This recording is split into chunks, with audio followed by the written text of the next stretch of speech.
Let me take this opportunity, firstly, to say it's great to be in this bay, the bay of opportunities, and it's good for us to have this opportunity to be gathered in this fashion. So a very special and a warm welcome to VW Global Africa, Martina, Fernando, and Siya. It's good to guys have you here.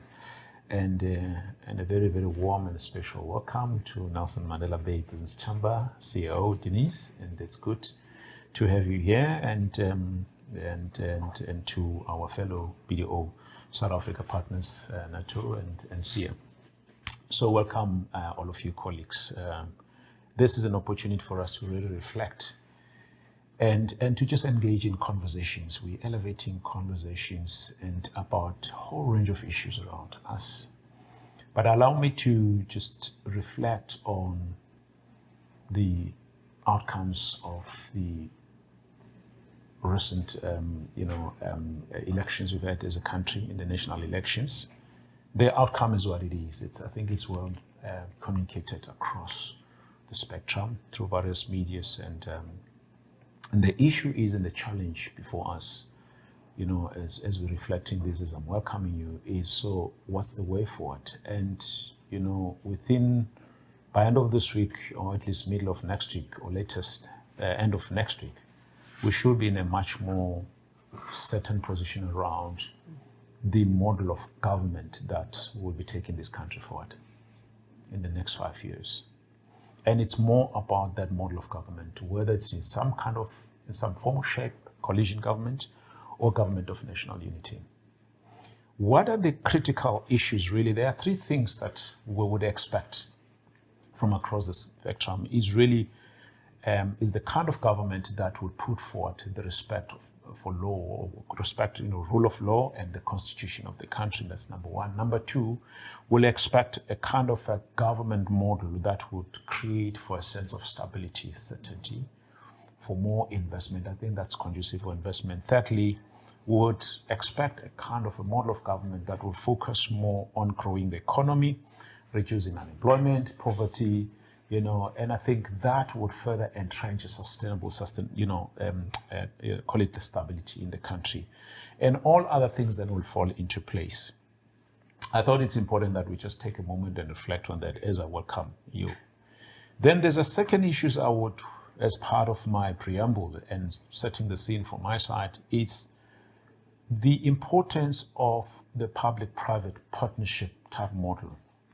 And this is important because we are gathered in this fashion because that's an outcome of that. That's us actually walking the journey together in trying to forge this partnership. So why I want to reflect on that? Why? Because this public-private partnership, it's a kind of a model that sets the basic and the ethos for inclusive economic growth, social cohesion, a shared vision of building a robust and sustainable business landscape.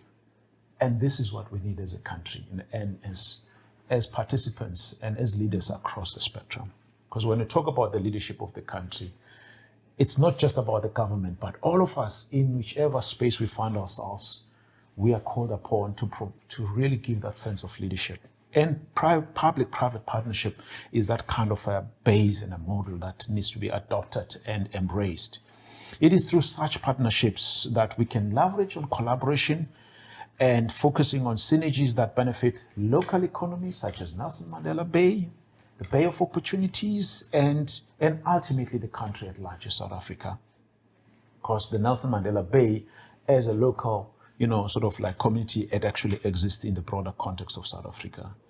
As we gather today, I am reminded also of another platform where we as BDO will participate. And that is where public-private partnership is happening at the national level through BLSA, of which we are a council member and I sit on the board of BLSA. At that level, again, the collaboration between the private sector and the government at national level has been happening even before the elections. That has sought to really create that collaboration around what are the 3 or 4 critical issues that we need to focus on. And that has been the outcome of the 4 initiatives focusing on provision of energy security, transport and logistics, crime and corruption, water, sort of security, and all those like wrap up in the whole issue of how we can actually create an environment that's more conducive for foreign direct investment. So at BDO, we are very much aligned to such national initiatives and which are really centered on collaboration. Now, let me come back, Denise, and talk to you, and as I welcome you, representing Nelson Mandela Bay Business Chamber. At BDO, we are very, very proud, of Nelson Mandela Bay Business Chamber and our collaboration with yourselves. And because we believe that talks of our high purpose. And this high purpose is really to promote and retain investment, in the Nelson Mandela Bay, community. And because why? Because we believe in three things. One, we believe in the importance of a thriving local economy. We believe in the importance of a thriving community. Thirdly, we believe that when there is a thriving local economy and a local community, that's actually has got a spillover benefits to the wider national economy. And that sets, our excitement and of really being in collaboration with Nelson Mandela Bay Chamber. Now, coming back to VW at Global Africa, Martina and Fernando. As BDO, we welcome the VW Global Africa to this roundtable, and we really want to commend you, Martina, and VW Global Africa for the recent, announcement, by Volkswagen Group Africa to invest an additional 4 billion at an existing Kariega plant. And it is quite a significant investment. And I think at a later stage, we'll engage a bit more. I've got some questions to ask around that. VW Global Africa's as a sole manufacturer and supplier of the Polo Vivo for global markets will reaffirm, critical issues such as job security, skills development, and will bolster, of course, the province's GDP. And that's where Nelson Mandela Bay Chamber comes in, and Denise. And we believe that there's even greater opportunity, Martina, for VW Global Africa to take advantage of the African Continental Free Trade Agreement, area, and thereby to increase, vehicle exports and, in the continental markets at large. This can only be good for Nelson Mandela Bay and as well as for South Africa, one to believe. Now, in conclusion, and my welcome, we're really looking forward to continue to work collaboratively with yourself to identify synergies and opportunities for further collaboration, particularly with Nelson Mandela Bay Business Chamber and VW Global Africa, whose efforts really to establish partnerships with like-minded organizations such as BDO needs our support and our involvement. And that's why we are involved in this. And personally, it was important for me to be part and parcel of this setting today. So we really look forward from a BDO perspective, to this afternoon discussion. And this is about how we can elevate people, how we can elevate business, and how we can elevate society at large. So, welcome. Thank you. Thank you. Thanks. Thank you. Thank you, Bonga. I think just to kick off, I'll start with you, Denise, with regards to the manufacturing showcase. Just to maybe just give us the objective and what resulted in the business chamber making a decision to basically showcase this bay of opportunity. And Martina, I'd like for you to also just weigh in, because we're part of the session, just in terms of your experience, and you are part of the chamber as you are a board member. Denise. Yeah, maybe if I can just go back a bit as to how we got to that point, because about over 3 years ago, our board decided that things were really at a tipping point. And as a business community, what are we going to do about it? We can either disinvest and the jobs go with it, or we're actually going to roll up our sleeves and do something about it. So then we decided we want to stay and we're going to do something about it. So that started the adventure we've been on in the last 3 years.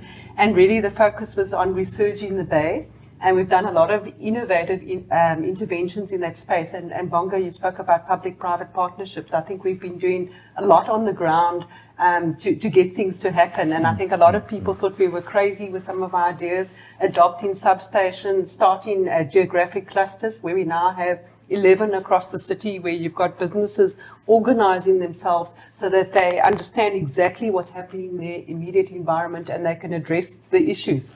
So that mobilization of our business community, I think, is quite unique in the country. We've got wide urban sprawl, but we're still able to bring everybody together. And I think what has brought us together is the unity of purpose and the absolute commitment to doing business in the Bay and to the people and to the communities. So what we're doing now, as we've got the research in the Bay initiatives moving forward, and we've had some good successes where, for example, on the city sanitation system, we had engineers from business that worked together with the municipality officials to address or to first understand what the issues were, come up with an action plan, and then guide them through the process. And they actually improved the availability factor from 15% to over 75%. Sure. So that shows you what can be done without exchanging money. It's about expertise and working together. So now what we did last week, we came up with this idea of the Bay of Opportunity, because that's the other channel we want to put our energy into. And we've been able to unite everybody together, and Volkswagen Group Africa have been amazing. I feel like I'm almost part of their team because I deal with everybody in the company there. And I do the same with a lot of the other companies. But what we decided to do is really show a sign of force and our joint commitment to the city and the potential that it can actually be. So we brought in, it actually started with Volkswagen, where we had this discussion with Andile around doing a president's debate, because we have a unique opportunity in that we have the presidents of the AAAM, which is Martina, and of NAMSA being Billy Tom from Isuzu, and then our president, Loisa Dotwana. But then that grew into something much bigger. So we ended up having Stellantis that we pulled in. They're the world's third biggest automotive manufacturer. They're setting up a 3 billion rand production plant at the Kucha IDZ. So we got them to do a briefing, and then we went into our president's debate as part of our AGM. But then the next day, we also wanted to show the diversity of the manufacturing. While we, the automotive hub in the country, and if you also look at our supply chain, which is massive, from tires through to catalytic converters, we also have pharmaceuticals, we have beverages, and so on. So what we did is we started the day where we had hydrogen, which you mentioned earlier, Siya. I mean, 105 billion rand green ammonia production plant that they're planning. That would be the biggest investment ever into South Africa. So we need to support them and make sure that that development happens. And then after that, what we did is we also took the stakeholders to Aspen Pharmacare, where they could also see the high-tech facility there and all the expansions that are underway, which is significant and talks to their commitment. And then after that, we topped it off with the launch of our local economy reinvention think tank, which also sounds crazy, but really it's about recognizing the technological changes around the world, the challenges in our own country, and how do we reinvent manufacturing so we retain manufacturing capability here, we retain jobs in manufacturing, and we also grow them. So that's kind of how we got to the point of the showcase. I know it's a long answer to your question, but that's how it ended up like that.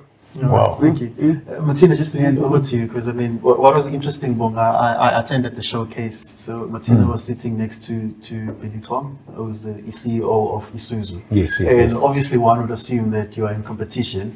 But it was interesting when, during the president's debate, when you said, look, Isuzu is not your competition, Stellantis is not your competition, but it's actually VW itself, like the other manufacturing plants across the world. Just your take on that. Yeah, I think that is a good example, or to what Denise said, like the community coming together, rolling up their sleeves, the business community rolling up their sleeves and trying to fix things or drive things.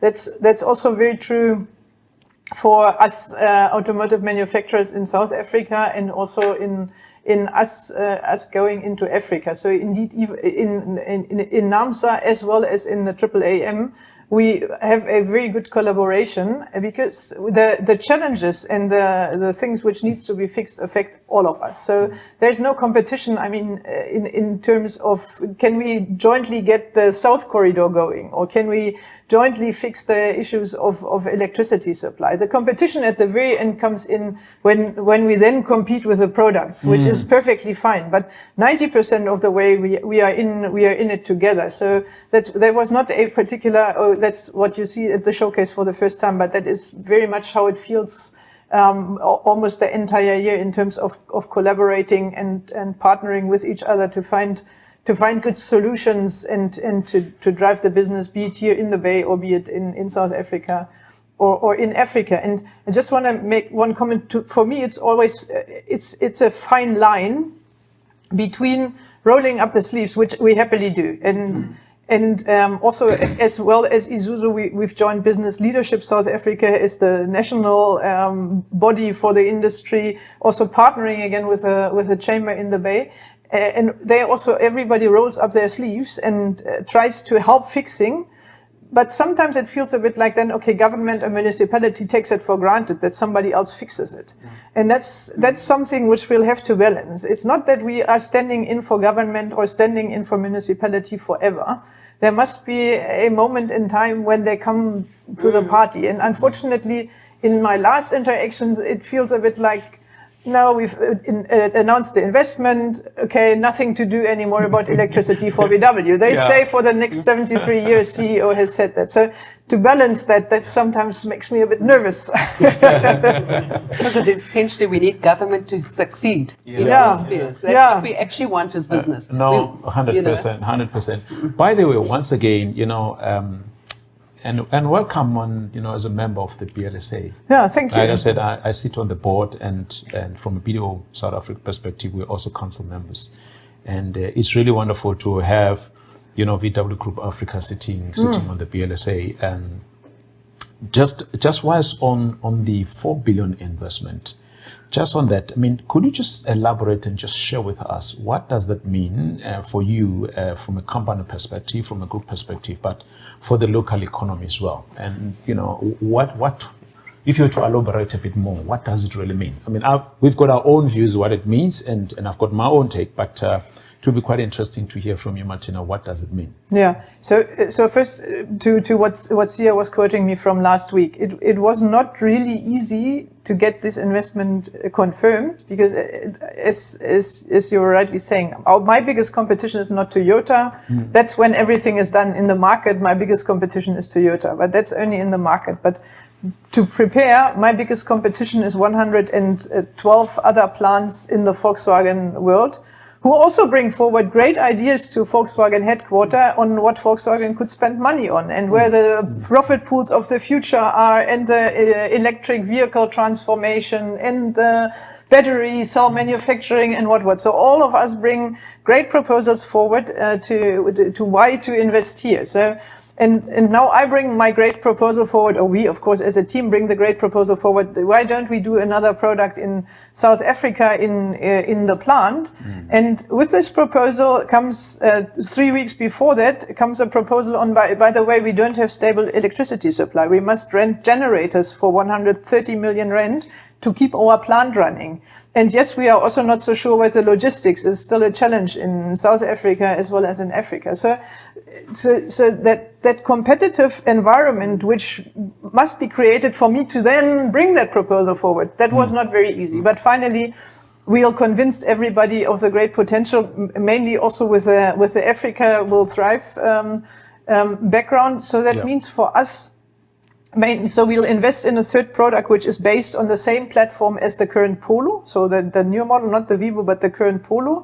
And that is also why we can integrate a third model. So Polo and Vivo will continue in the plant, and then from 2027 onwards coming offline, but integration already starts at the end of this year in terms of production facilities. We'll integrate that third model. That will, and it's on the Polo platform. It is an SUV, so a small SUV, because that's from the statistics, the body style of the future, not of the future, of the present, but also the one growing into the future, into the future. So a very nice small SUV. We run a naming competition in Africa to get a good African name for it. So we'll make 4 proposals. We don't ask Africa, please propose, but this is 4 proposals. Which name should this car have? So I'm quite excited about that, to involve South Africa and Africa in the naming. As I said, coming offline 2027, and it mainly will secure jobs. It's an ICE, it's an internal combustion engine product again. We might talk about the electric future later. And that is probably also something South Africa should consider to, of course, welcome all these new investment and this new job creation. But also, once you've got a huge business with us, we have 4,000 direct employees, that must also be maintained. It's not a given that you can continue for that like forever. So the Polo is aging, as we call it. The Vivo is aging, so the volumes will come down. So if you don't do anything about it, you will sit with not a lot. So kind of also value the existing businesses and help them to maintain what they've got is, I think, also a task for the country and, of course, for the businesses, but to value that. And, of course, be happy about new investments. And even considering your company as an anchor in the economy, if you think of the downstream opportunities, and if you were there, what that would mean for us as a city as a whole, you know, it's massive. So Martina, you mentioned earlier on issues about electricity, right? I think this is why I just want to bring in Nato, because I mean, he specializes in renewable energy. You're an expert.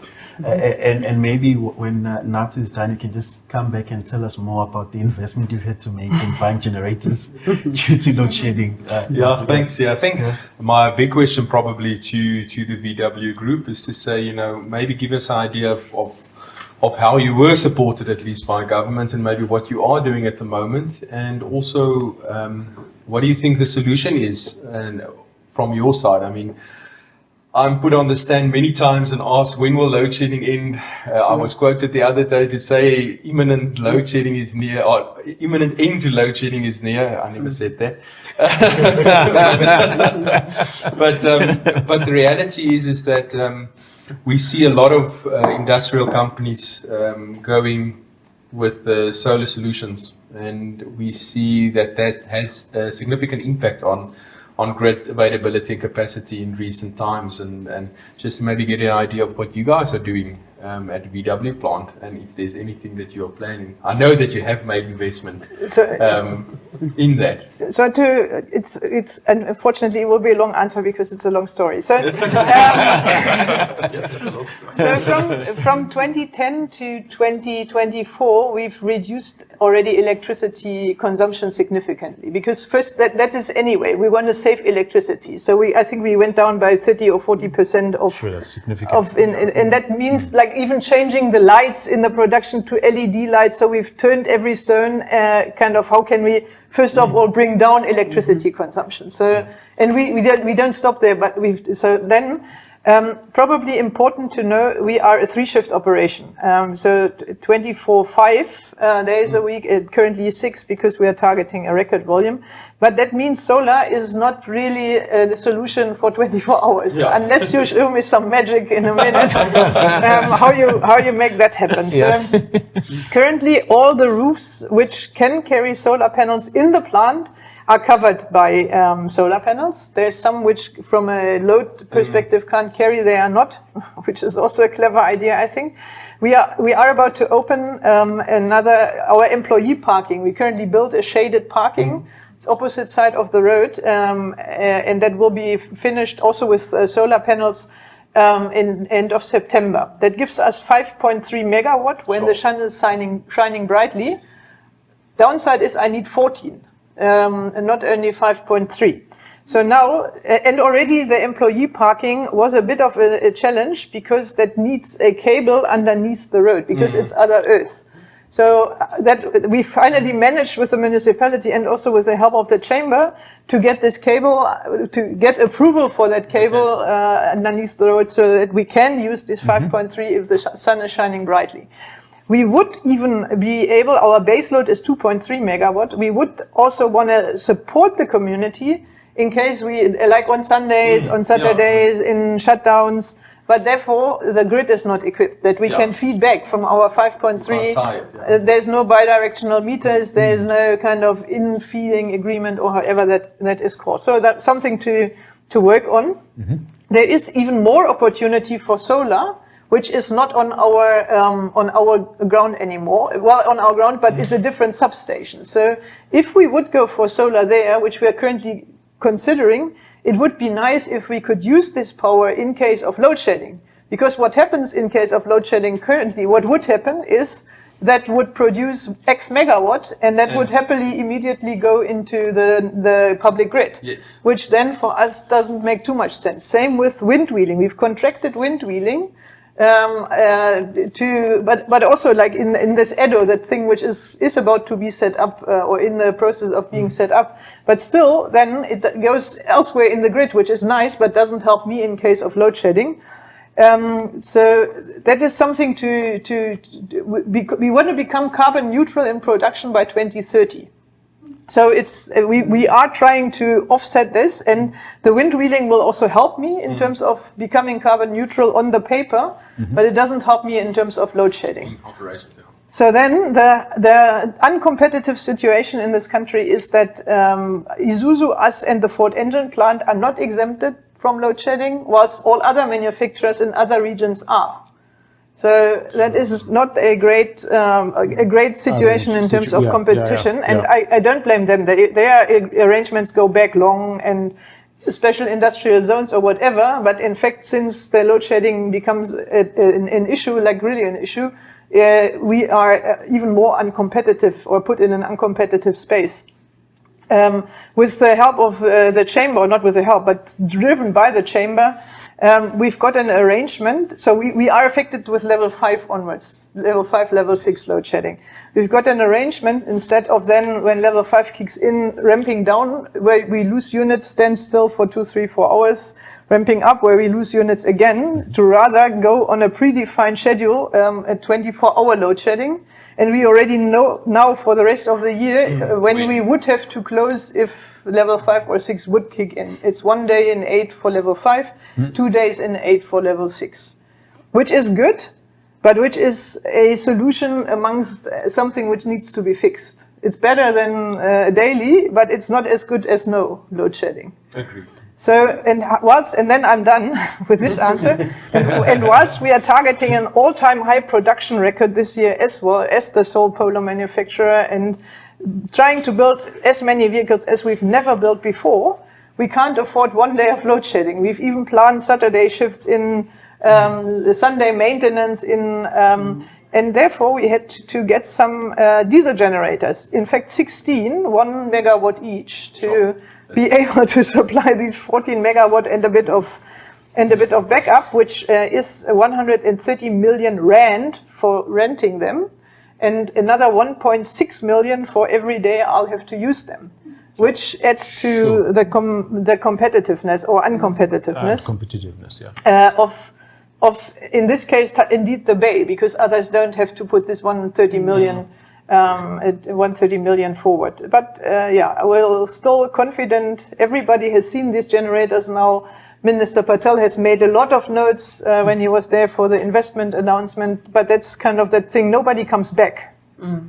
That's what confuses me, kind of investment announcement, tick box, energy, let's see. But maybe just to add to that, the other challenge we have in the city is that we're quite unique versus the rest of the country, where at least 55% of the electricity that's consumed is through the manufacturing sector. So we are very much a manufacturing city. So you can imagine what all the manufacturers have been going through from stage 5. We've had companies that their doors could have shut down, and they actually said to us, if it wasn't for that 24-hour schedule, they would have closed down and disinvestment would have happened. So we're in a very unique position, and I think it's also important for the country to realize that, and you've got to support. We can't have the country losing manufacturing. You know, that's it. It's critical skills. It's as in terms of technological advancement, a country needs to manufacture. You know, so I think that's also key. You know, but it's great that you guys got involved, because ultimately, I mean, managing a grid is not easy. I'll give that to some intelligent guys at Eskom. It's very difficult to manage a grid, and you know, one size doesn't fit all, unfortunately. and you have to engage, the stakeholders have to engage with them to try and negotiate and understand and just match what they're trying to achieve with what you need. But still, still achieve the common goal to have a bit of downtime, but at least in times that makes sense to you as well from operations. But I think the other issue in the electricity space, while we're on electricity, is unplanned power outages. So for me, even more concerning than load shedding is the state of the infrastructure. And we've actually been tracking in our geographic clusters, which are the various industrial and business areas of the city. There have been over 84 unplanned power outages since January last year. So what we've done is we've actually put a technical electricity team together, which has engineers from the various companies working together with the municipality to address these issues. And we're going area by area to try and address it. But that is key. And I think the government also needs to come to the party in terms of having proper maintenance plans in place and ensuring that there's funding to upgrade and maintain the infrastructure. Just on that one, I kind of sometimes it lacks a bit sense of urgency, I would say. So like last year, the Minister of Electricity was here also in the Bay in May, soon after he has been appointed, coming to the automotive industry and to the Eastern Cape manufacturing hub. And then there was, and it's not the long-term solution, the fix. So already in May last year, everybody discovered an old gas turbine, which is still in the bay and which is left over from the the football world championship, obviously needed by then. So that gas turbine needs assessment and then probably some refurbishment, and then it would be good for 40 megawatt. Interim. So it could power us, could power the supplier park, could power Isuzu, and so on. So now I don't know whether somebody has even come to assess that gas turbine from May to now June, and that's a bit. The municipal procurement processes have to be adhered, and this has to happen, and that has to happen. Then 4 changes of acting people in the municipality, and then we still sit without 40 megawatt gas turbine, and that's a bit. Yeah, that makes me sometimes a bit nervous. I believe you as well, because you could have fixes or at least plasters if you would attend to it a bit faster. It's low hanging fruit. Yeah, you know. Sorry, just whilst talking about electricity, I just want to jump into EVs. I mean, because we export majority of the vehicles that we manufacture in South Africa, and most of them go to Europe. There's discussion around EVs, and Fernando, earlier on in the budget speech by the finance minister, there was a discussion, or rather he announced the fact that they're going to be giving a tax incentive. Do you think that's enough for VW Group Africa to then focus on EVs instead of ICE engines? Oh, it's a long journey to shift a factory from ICE to electric, to electrification. And I don't think that one act like this will solve the whole issue. The power supply is one of the main things. So imagine that we have to run a factory that not only needs electricity to run a factory, but also to fill the batteries of the vehicle that need to get out of the factory. The consumption will be much higher. So it's not exactly an equation that you can solve with one incentive on taxation. So you need to make the effort to put the infrastructure needs to make it happen. And I think there is a long journey there to make things proper. So we need to think about how it's going to be the infrastructure distribution of electricity for electric vehicles.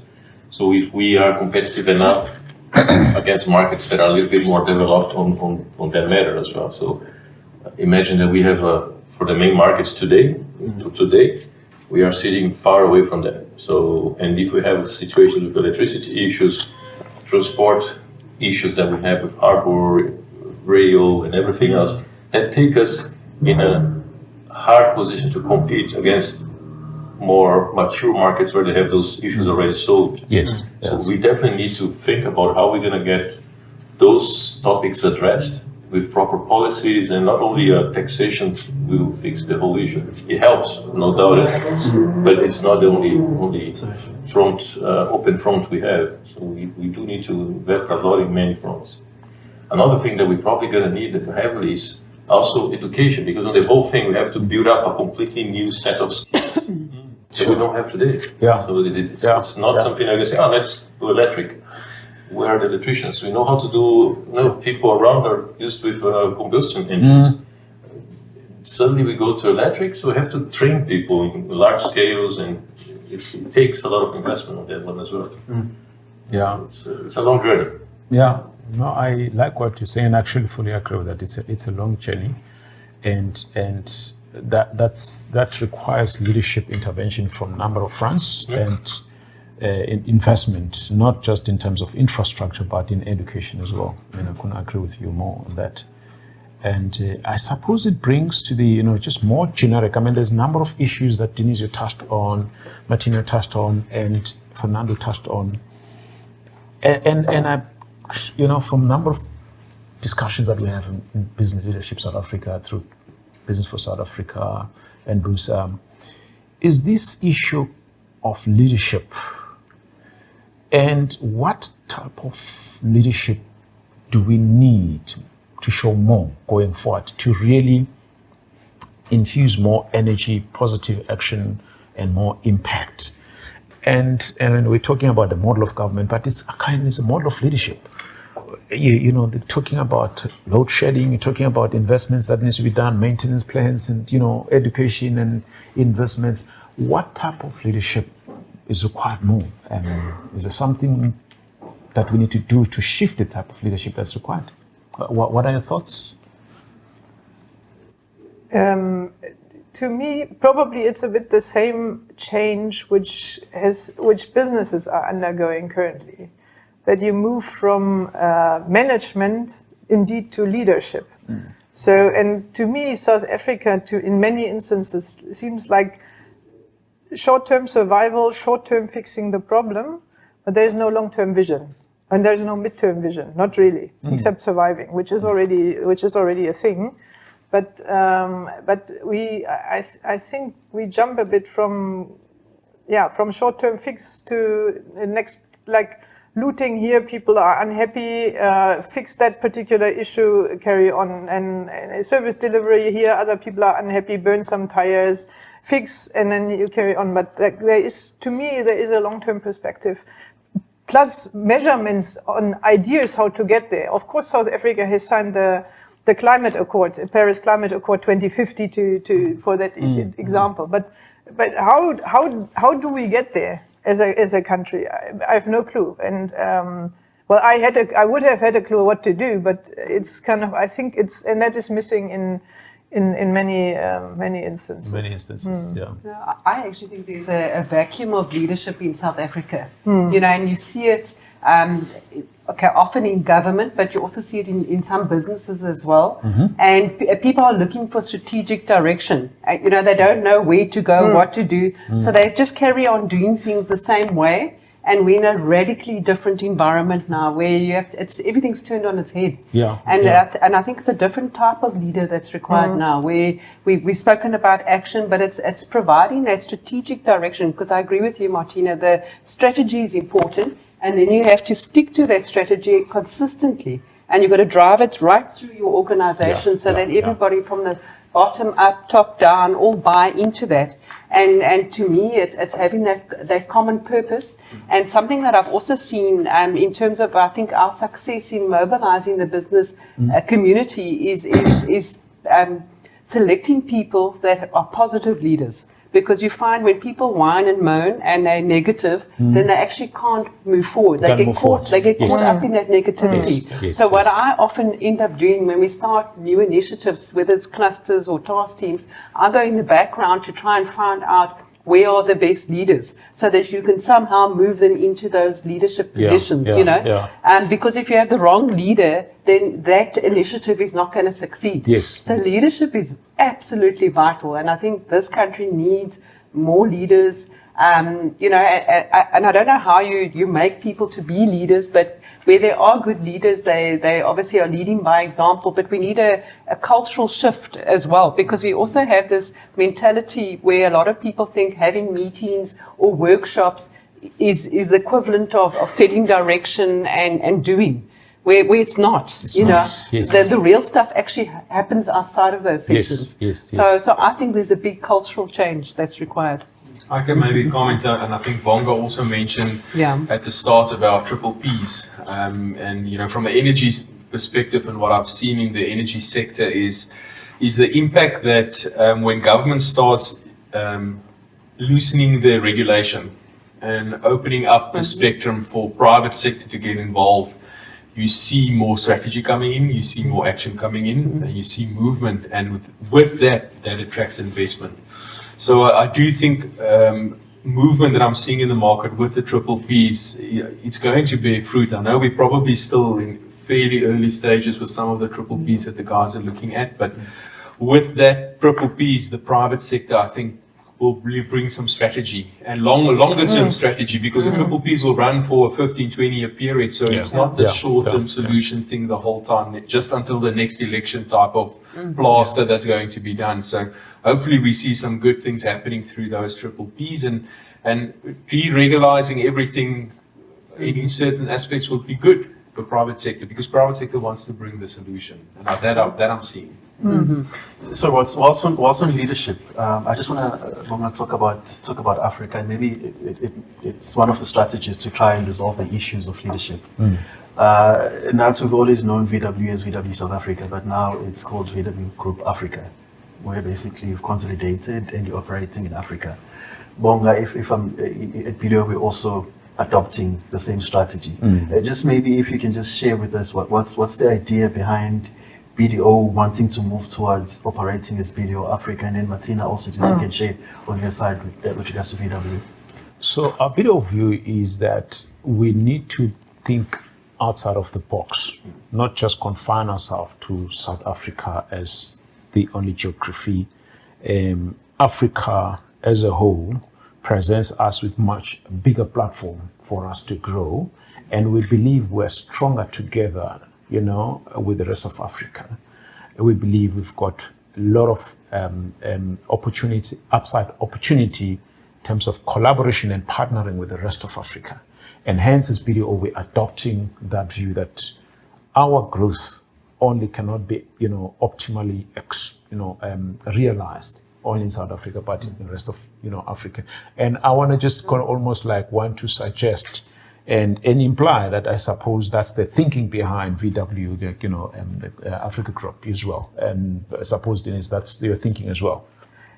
Sort of. So one thing you quoted with Siya, with your electric vehicle question, is currently we are heavily depending on exports, mainly to Europe, and that in our industry that comes under threat with Europe moving more and more towards electric vehicles, us not being ready for electric vehicles here, not in terms of production. We could switch that any time, but the domestic market is not ready, or the African market is not ready.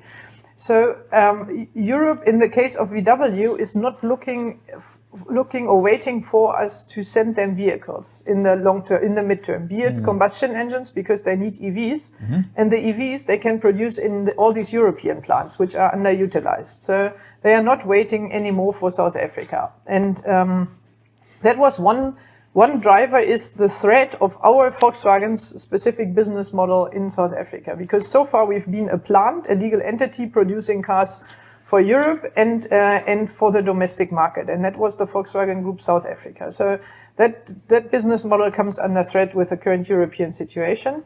On the other side, Africa is, and that's mainly sub-Saharan Africa, is untapped potential in terms of new cars. It's, as we say, the last frontier in automotive. The new car market currently is fairly small, but the need for mobility is high. And you can see that from all these gray imported used cars. So if we were able to convert even half of the used car sales gray import into a new car sales, probably locally manufactured in Africa, we would, all of us, not only Volkswagen, it's a massive business opportunity which comes up there. So with Africa as being the last frontier in automotive, and a huge business opportunity for the automotive industry in terms of industrialization, component manufacturing, battery cell manufacturing, raw material beneficiation one day, that was our driver to to propose to the headquarter to not run this opportunity from headquarter, because they're not saying they don't know Africa, but they don't know Africa, but rather run Africa from Africa. So this business model comes under threat. Opportunity in Africa should be evaluated from Africa. That was the two factors finally making us rename ourselves, because people look, when I come to Ghana and give them my South Africa card, they're like, huh, what? That's strange. What are you doing here? So now I can explain better with Volkswagen Group Africa, headquarter in South Africa. But also internally, our South African mindset, we don't know Africa. That's also there's a lot of skills to what you said in EV. There are a lot of Africa skills to be built in South Africa, and there's a lot of African competence to get into also into South Africa. So it's a journey. Yeah. And Martina, that Continental Free Trade Agreement, is that starting to bear any fruit? It's early stages. So 54 countries have signed out of 55. Always when I ask which is number 55, nobody can tell me. I think it's Eritrea. I'm not so sure. So 54 countries, which is the African continent, have signed that, and it's in the ratification phase now. So it will bear fruit. The automotive section, automotive is one of the 4 focus areas, but automotive has not completely concluded. There's the rules of origin still pending, because 2 countries, Rwanda and Namibia, have opposed the current proposal for rules of origin, but that can be solved. And with that, then we'll need to finally work on more automotive policies, accelerate probably with some countries which are more ready than others already. It will bear fruit 100%. The question is, when is that entire process of ratification really be finalized and implemented? Denise, I think my worry, and still on this Africa discussion, I think my worry, especially with the move towards the EVs, was the fact that, look, we've got a number of component suppliers that obviously supply the likes of VW and so on. And if then we had to move to EVs, are they ready? You've been in the automotive industry for a number of years. Maybe if you can just share your thoughts there. Yeah, I think that's why we've started our local economy reinvention think tank. That's one of the reasons. So if you take catalytic converters, for example, we've got a very strong catalytic converter industry here, and they supply mostly to Europe and the US and so on. So that industry is under threat, and we are already starting to see a decline in that sector. So they need to reinvent themselves. So an opportunity we have is with the hydrogen development, for example, where electrolyzer manufacturing could be a spin-off opportunity, and your catalytic converter companies could actually convert to become electrolyzer manufacturers. So those are the kind of things we want to explore on a proactive basis. We've already had a Danish manufacturer that manufactures electrolyzers, came out a couple of months ago. And we're hoping to win them over and get them to want to invest in the bay of opportunity. But I think the changes that the global auto industry is going through is going to put a lot of strain on the entire components sector. But I think when we were also talking about Africa, and I agree with your comments around the mindset of South Africans, because I used to work in Kenya, Egypt, and Dubai.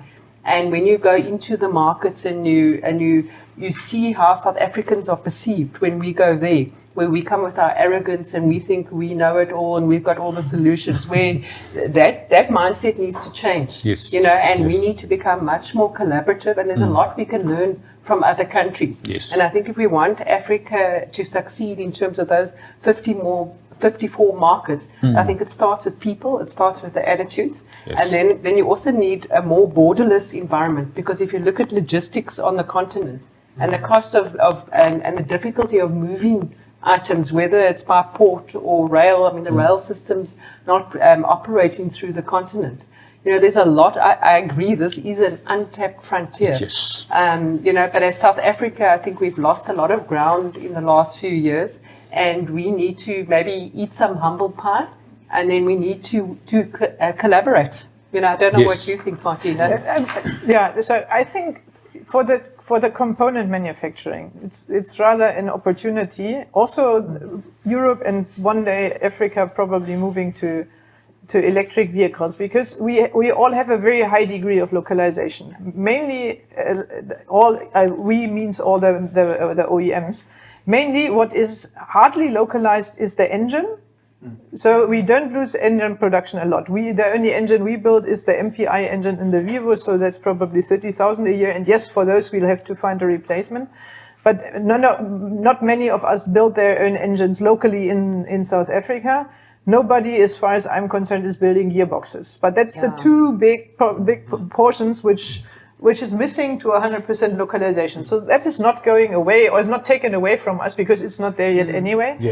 PGMs, you're definitely right. Catalytic converter, the long-term future is probably non-existent. But we'll try rather to currently also be a hub for the other continents or countries not moving so fast into electric, like South America as well. Africa will remain on combustion engines, majority combustion engines, as well as India most likely. So to maintain that industry for another 10 to 20 years. But the opportunity arising from all these raw materials, being even not only in Africa, but Southern Africa, which the critical raw materials for battery cell manufacturing, the rare earth, where a global fight has been started off, and not only having these raw materials, but setting up the entire industry of beneficiation, or the first two steps of beneficiation, and then probably even look into, can we do battery cells on the continent? To me, that is a much bigger opportunity than the PGMs we might lose in the long term. And the rest we don't have. I don't know whether we venture into electric engine manufacturing, probably not, but we don't lose a lot, I think, as an industry, not as VW. Right.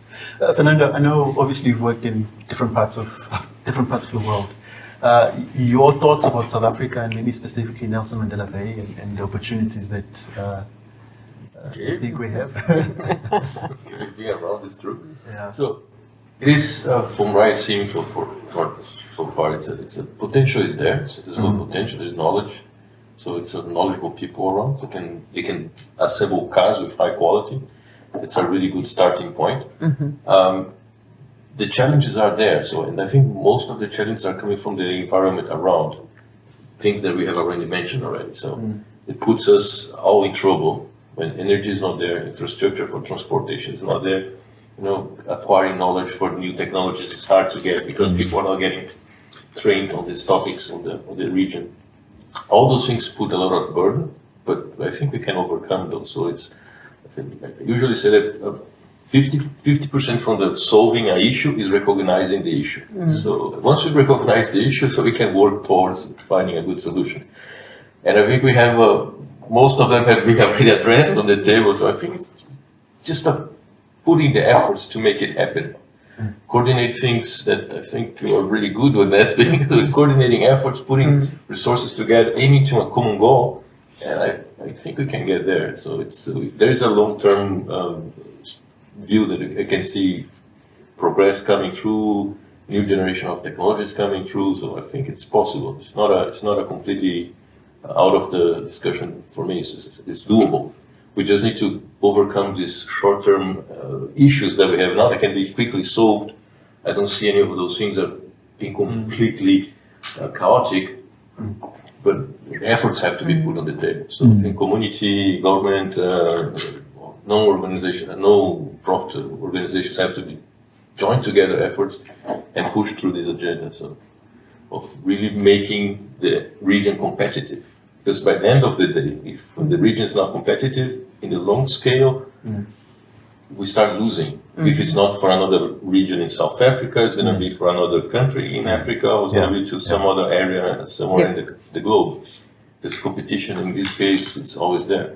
So we cannot just say, no, we are good to go now, and we're going to be good forever. It's never the case. So if you relax, you are already in trouble. Keep pushing all the time. And I think the potential is here. I see it, especially when I look inside our organization.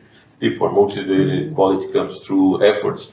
So we faced a very heavy challenge a weekend ago with the whole water situation, floods and everything else. And the time that the organization took to recover from that situation is really impressive. So when the water hits the people actually react.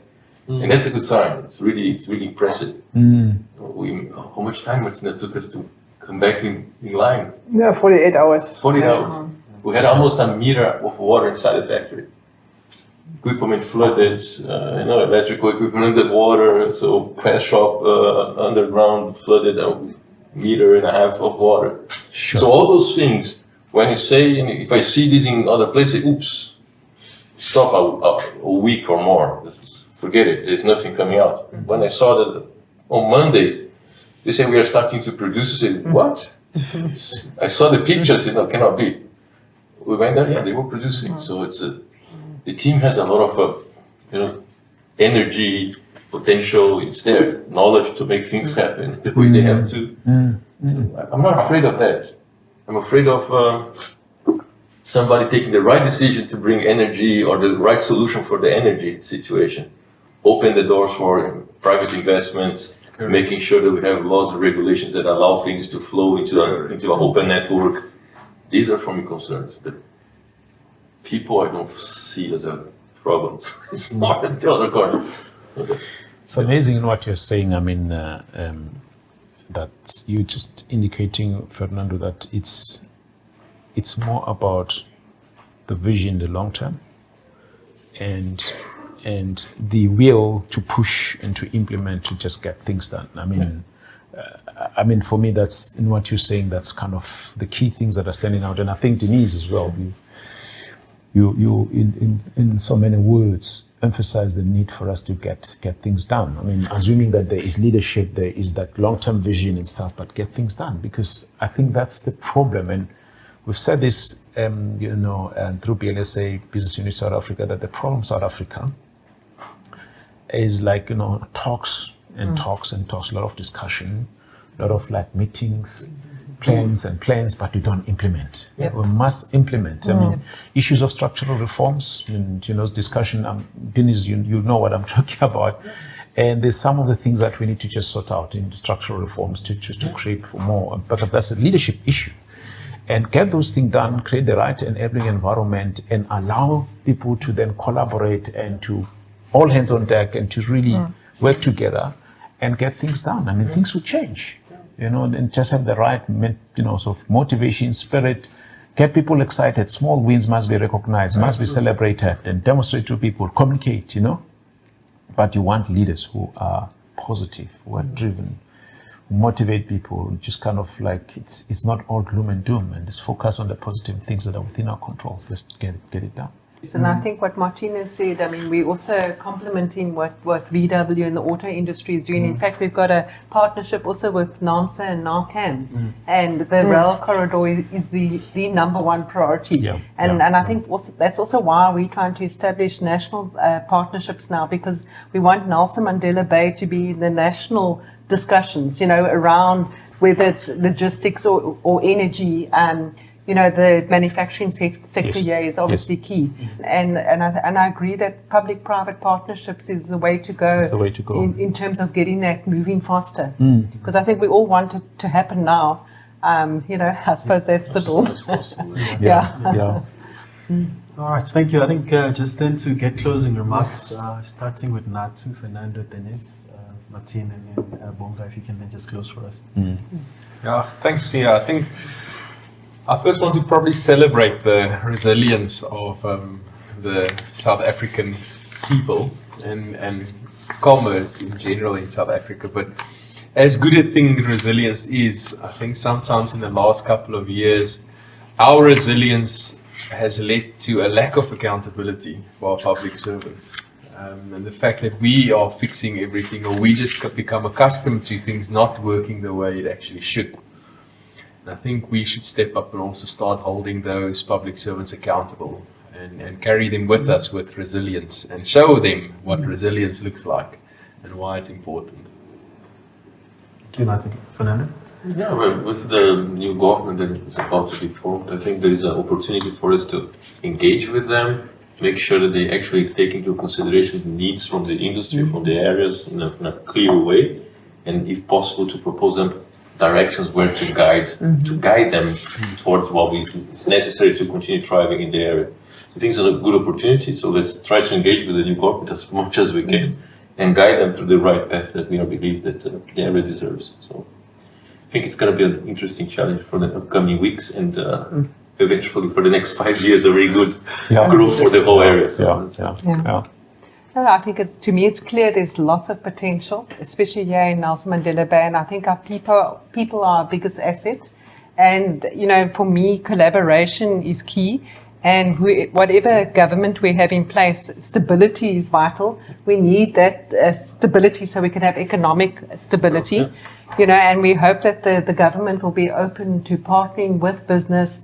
And, and I think we all need to focus on what unites us rather than what divides us. This is a critical moment for the country. And I think we all want the country to succeed. We want jobs to be created. We want investment to come in. And for that to happen, we need the stability, and then the basics need to work. So the focus for me needs to be on the infrastructure. And then I think the business will get on with the job of creating jobs.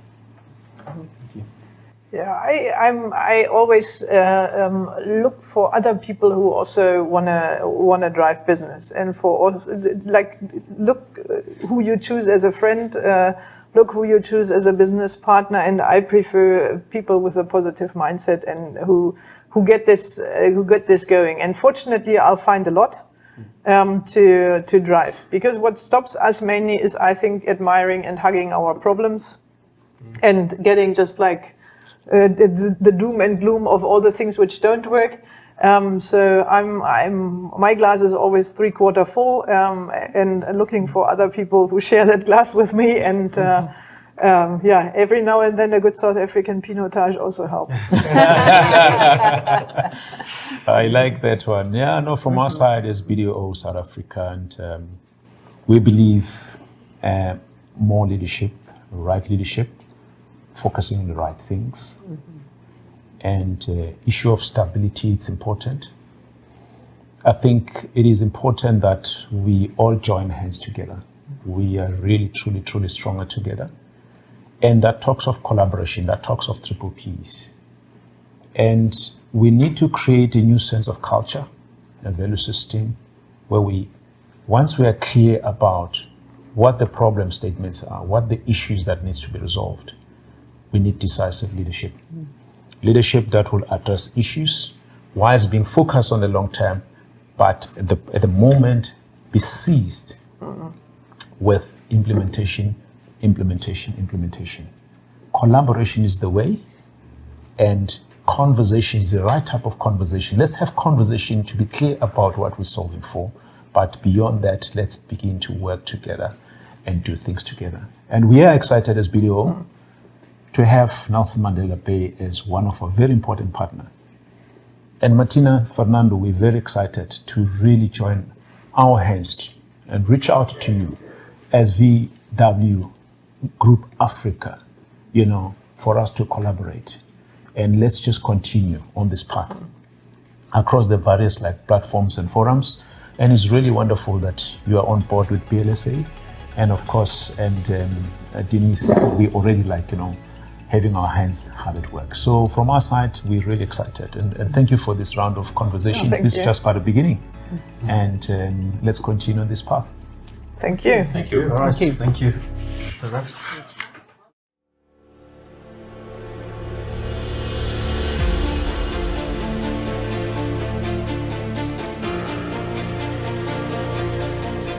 Located on the southern tip of Africa, Nelson Mandela Bay offers unparalleled beauty and a long-established history of having a strong automotive manufacturing base, anchoring its economy. This has grown in recent years to the manufacturing of pharmaceuticals, beverages and other key products.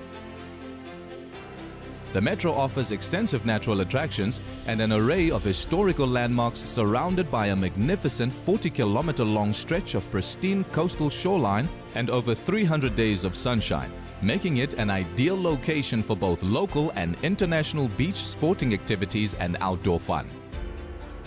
Getting around the metro is quick and easy, while its quality schooling makes it an attractive place for families to live. The Bay has more indigenous plants than all the countries of the United Kingdom, and it represents a large percentage of South Africa's biodiversity in that it is a meeting point for 5 of the 7 South African biomes. It is also the dolphin capital of the world. Known by some as the Windy City, it is in fact South Africa's least windy coastline city. The Eastern Cape Province, which the Metro forms part of, is currently a leader in the production of wind and solar energy, placing it among the leading regions in the area of alternative energy production. The Bay combines the best of all worlds: the economic opportunities and benefits of a large city with a highly skilled workforce within the manufacturing sector and the flexibility of a youthful population. One of the Metro's best-kept secrets is its entry point, which showcases the city's developmental aspirations and capabilities, with the most modern deepwater port in the Southern Hemisphere, the Port of Ngqura. Its second port, the Port of Port Elizabeth, is another strategic asset which plays a crucial role in many of the city's leading industries for importing and exporting their various goods to some of the major global markets. Mandela Bay is also home to the Ngqura Special Economic Zone, which houses a diverse composition of manufacturing industries in energy and gas, metals and metallurgical, automotive, agro-processing, chemicals, logistics and general manufacturing, services including business process outsourcing, energy, trade solutions and training and maritime. The manufacturing sector is the biggest driver of the local economy, with the automotive industry representing 41% of auto manufacturing employment in the country, with Volkswagen Group Africa as the country's biggest automotive manufacturer at over 24% share of the market. The Metro is also home to Isuzu Motors for light commercial vehicle and truck manufacturing, and will soon see this grow to include Stellantis, which will establish a light commercial vehicle plant. Alongside these automotive manufacturers, the Metro has an extensive manufacturing supply chain, which represents almost half of the country's automotive component manufacturers. One of the leading car manufacturers, Ford South Africa, has invested 600 million rand in its local engine plant to produce a third-generation engine and for the upgrade of its plant's facilities into a state-of-the-art production plant. In the pharmaceutical sector, Aspen Pharmacare is manufacturing 16 million vials this year at its facility in Nelson Mandela Bay, and has invested 6 billion rand in upgrading and expanding their facilities and related technologies. Formex Industries, a leader in producing, developing, fabricating and supply of automotive metal-formed components, has also invested 114 million rand in its local operations as part of its expansion. Based on the Bay's capabilities and its strengths, its vision is that of being a diverse manufacturing hub on the African continent. The Metro is home to many innovative manufacturers in Nelson Mandela Bay, who have engineers and out-of-the-box thinkers developing solutions to support the local industry. This two-port metro, with its strong manufacturing base and demonstrated innovation, is the Bay of Opportunity. To this end, organized business in the Metro is pioneering a collective approach to renewable energy generation as a safeguard against load shedding and to reduce carbon footprints. Participating businesses are collaborating as a cluster and are in the process of signing up to a power purchase agreement with an independent renewable power producer. The plus-minus 5 billion investment in a solar and wind power facility will generate 470 megawatts of renewable energy, set to start coming online later next year. The Chamber has set up the Local Economy Reinvention Think Tank to gather future-orientated thinking on how to adapt the local economy and tap into new opportunities. The work of the think tank is being supported through the participation of engineers and innovators from across manufacturing sectors and other key stakeholder entities who are all rallying behind a common belief the potential of the Bay to become the diverse manufacturing hub of the continent. The Business Chamber's think tank is scoping out a reinvented future, which will help unlock untapped opportunities to grow investment and jobs in the Bay of Opportunity.